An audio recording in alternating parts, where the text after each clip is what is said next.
The river was raging after the storm, dark water swallowing everything in its path. Then a scream shattered the evening air. A small boy was drowning, disappearing beneath the violent current. Without thinking, a young woman threw herself into the river. She had no idea the child she was risking her life for belonged to one of the most dangerous men in the city. The riverbank was nearly empty that evening. The storm had scared most people away, leaving only the sound of rushing water and distant thunder. Elena had come to the river to clear her mind. Life had been heavy lately. Long shifts at the small cafe, bills piling up, and memories she tried hard not to revisit. She stood quietly, watching the swollen river move with frightening speed. Then she heard it. A child's cry. Help! Somebody help! Her head snapped toward the sound. A small boy struggled in the water, his tiny arms flailing as the current dragged him farther from the shore. For a split second, Elena froze. The river looked deadly tonight. The current was brutal, unpredictable. But the boy disappeared beneath the surface again. And in that moment, instinct took over. Without removing her shoes or thinking about the danger, Elena ran forward and dove straight into the freezing river. The water swallowed her instantly. All she could think about was one thing: reach the child before it's too late. The current hit Elena like a wall. The cold stole her breath, and the force of the water tried to spin her under. But she fought against it, kicking hard and pushing forward. "Hold on," she shouted, though the roaring river drowned her voice. The boy's head surfaced again. His eyes were wide with terror. "I can't," he cried before water filled his mouth. Elena pushed harder. Her arms burned, and the river dragged at her clothes like heavy chains. Every second felt like a battle between life and the powerful current trying to pull them both under. Finally, she reached him. He was smaller than she expected, maybe 7 years old. His fingers clutched wildly at her shoulders. "Easy, easy," she said, trying to keep her voice calm. "I've got you." She turned onto her back, wrapping one arm tightly around his chest the way she remembered from an old lifeguard training years ago. Now came the hardest part, getting back to shore. The river seemed even stronger on the way back, as if it refused to let them leave. But Elena refused to let go. By the time Elena reached the muddy bank, her arms felt like they were made of stone. With one last desperate push, she dragged the boy onto the shore and collapsed beside him, gasping for air. The boy coughed violently, water spilling from his mouth. Hey, breathe," Elena whispered gently, turning him onto his side the way she remembered from first aid training. After a few terrifying seconds, he sucked in a shaky breath. Relief washed over her so strongly that tears filled her eyes. "You're okay," she said softly. "You're safe." The boy looked at her with trembling lips and wet lashes.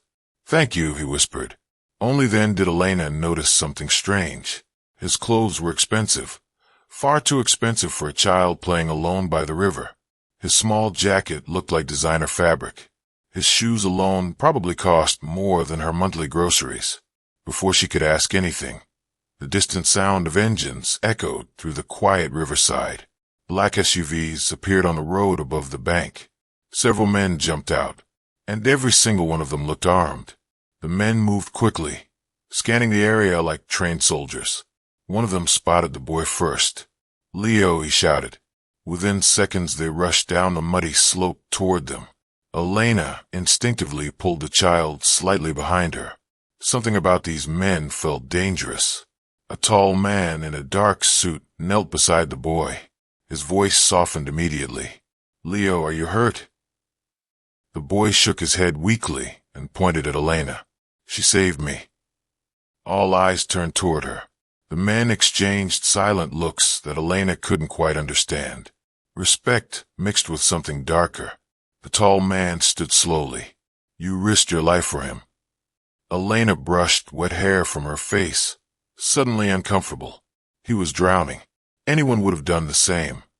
The men didn't respond to that. Instead, the tall man spoke into a radio clipped to his jacket. "Tell him, the boy is safe." There was a pause. Then the man looked back at Elena with an expression she couldn't read.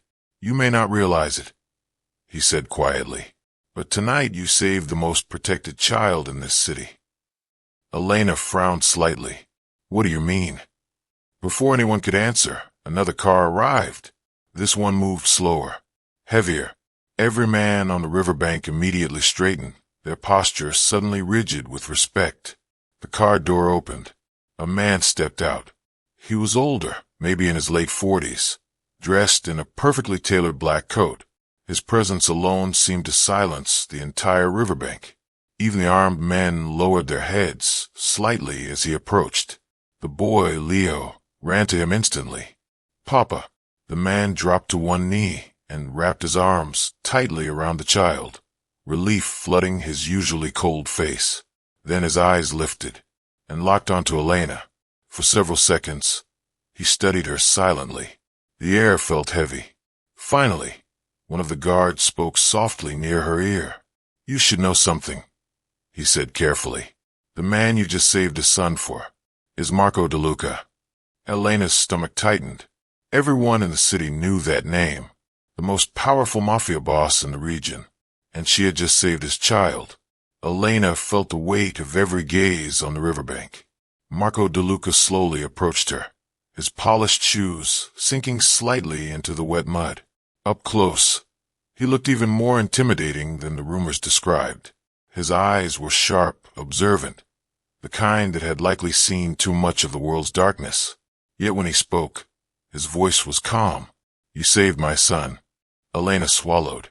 Her wet clothes clung to her skin, and suddenly she felt painfully aware of how ordinary she looked standing in front of a man whose name alone could silence a room. "He needed help," she replied quietly. "Anyone would have done it." Marco's brow lifted slightly. "No," he said after a pause. "Most people would have hesitated." He glanced at the violent river behind her, especially tonight. Leo tugged on his father's coat. "She jumped right in, Papa. She didn't even think." Marco looked back at Elena again, studying her as though trying to understand something rare. "For that," he said slowly, "you have my gratitude." But Elena didn't realize yet that gratitude from a man like Marco DeLuca rarely came without consequences. A thick coat was placed over Elena's shoulders by one of the guards. "You're freezing," the man muttered respectfully. Marco gestured toward the black car waiting above the riverbank. "You should come with us," he said. "You need medical attention." Elena shook her head immediately. "I'm fine." But the truth was her hands were still trembling from the cold and adrenaline. Leo suddenly ran back to her and hugged her waist tightly. "Please come," he said softly. "I want Papa to thank you properly."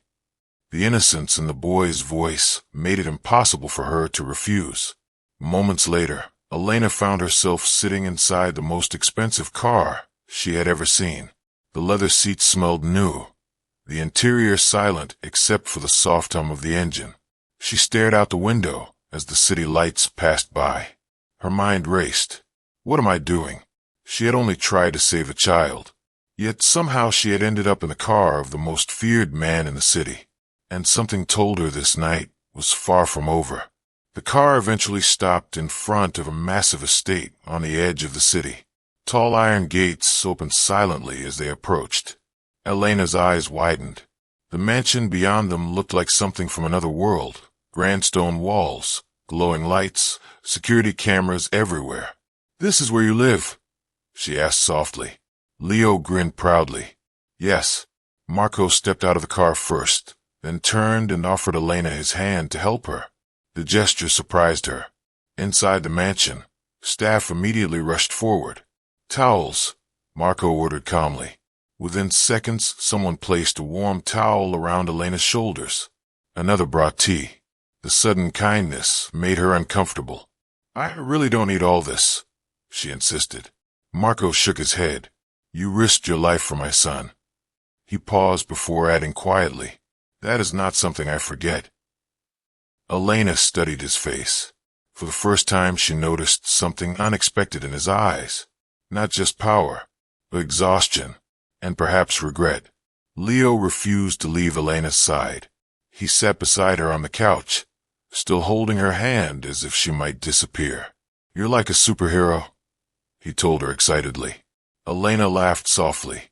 "I was just in the right place." Marco watched the interaction, silently from across the room. For years he had surrounded his son with guards, protection, security systems. But tonight, none of those things had saved Leo. A stranger had. A stranger who had nothing to gain. That thought unsettled him. "Why did you do it?" Marco asked suddenly. Elena looked at him, confused. "What do you mean?" "You didn't know who he was," he said. "The river was dangerous. You could have died." Elena hesitated before answering. Then she spoke quietly. "Because he was someone's child." The words landed heavily in the room.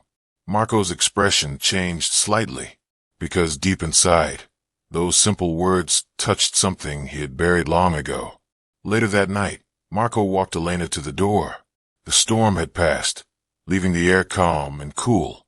A driver waited beside the car, ready to take her home. "You live alone?" Marco asked. "Yes," she replied. "What do you do?" "I work at a cafe." Marco nodded slowly. He was used to people asking him for favors, money, opportunities. But Elena had asked for nothing. Not once. "You changed my son's life tonight," he said. Elena shook her head gently. "No, I just helped him breathe again." For a moment, Marco looked at her as if trying to memorize her face. Then he spoke words he rarely said to anyone.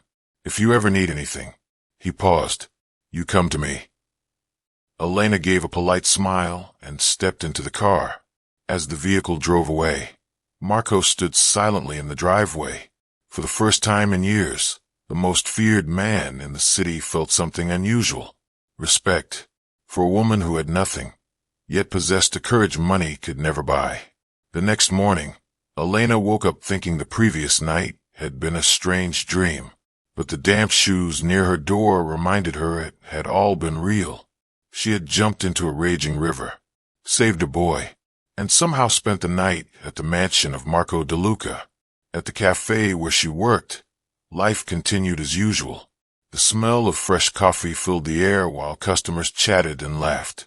Elena tried to focus on work, but her mind kept drifting back to Leo's frightened eyes in the water. Around noon, a black car pulled up outside the cafe. Every head turned. Two men stepped out, dressed in dark suits.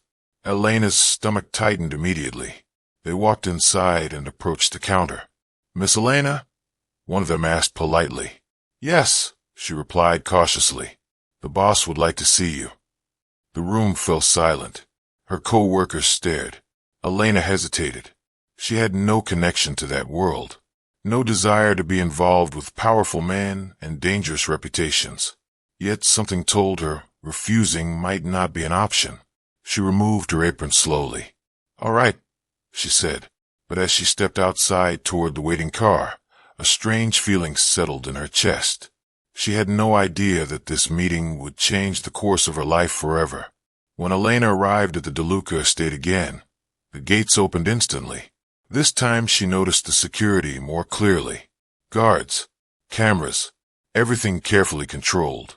Leo ran toward her the moment she stepped inside. "You came back," he shouted happily. He hugged her like an old friend. Elena laughed softly. "Of course I did." Marco appeared moments later. Unlike the night before, he looked calm and composed, wearing a dark suit that seemed as sharp as his reputation. "Thank you for coming," he said. "I wasn't sure I had a choice," Elena replied honestly. To her surprise, Marco smiled slightly. "Fair enough." He gestured for her to sit. Leo remained beside her, proudly holding her hand. Marco studied the scene carefully. His son had rarely trusted anyone outside their guarded circle. Yet with Elena, the boy looked completely safe. "Leo hasn't stopped talking about you," Marco said. "He says you're his hero." Elena shook her head gently. "I just did what anyone should do." Marco leaned back slightly. "Unfortunately," he said quietly, "not everyone does." Over the next hour, Elena learned more about Leo. He was 8 years old. He loved drawing. He hated math. And he spent most of his life surrounded by security guards. Papa says it's for my protection, Leo explained sadly. Elena noticed the loneliness behind his smile. She understood it immediately. Children didn't need walls and bodyguards.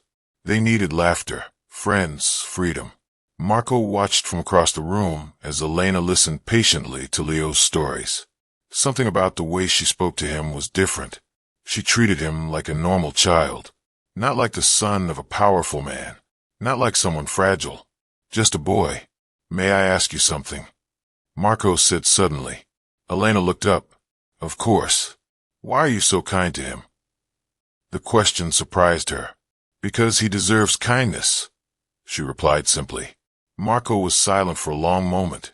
In his world, kindness had always been seen as weakness, yet the woman sitting in front of him had risked her life because of it, and somehow it had saved the one person he loved most. As the afternoon passed, Elena prepared to leave.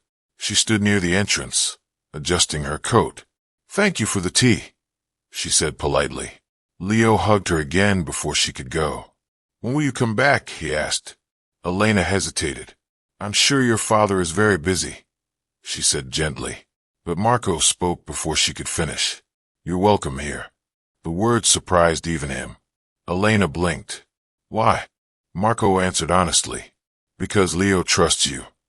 He paused before adding quietly. And I think he needs someone like you around. Elena felt unsure. This world was dangerous, powerful, complicated. She didn't belong in it. But when she looked at Leo's hopeful face, her heart softened. Maybe. I'll visit sometimes, she said. Leo cheered happily. As Elena walked toward the gate, Marco watched her leave. For the first time in years, someone had entered his world without fear and without asking for anything. And that made her far more powerful than she realized. Weeks passed, and Elena's visits became more frequent. Sometimes she came after work, sometimes on weekends. Leo's laughter slowly filled the quiet mansion. They played board games, drew pictures, even studied together. The house that once felt cold and controlled began to feel warmer. Marco noticed the change immediately. His son smiled more, spoke more, laughed more. One evening, Marco watched them from the doorway as Elena helped Leo with homework. You're doing great, she encouraged him. Leo grinned proudly. Marco felt something strange in his chest. For years he had built an empire of power and fear. Yet the one thing he had struggled to give his son was happiness. And somehow, this ordinary woman had brought it into their lives effortlessly. As Elena prepared to leave that night, Marco stopped her near the door. You've done more for Leo than you realize, he said quietly. Elena smiled gently. Children just need someone who cares. Marco nodded slowly, but deep down he knew the truth. Sometimes the smallest acts of kindness could begin changing even the hardest hearts, and his heart had been hardened for a very long time.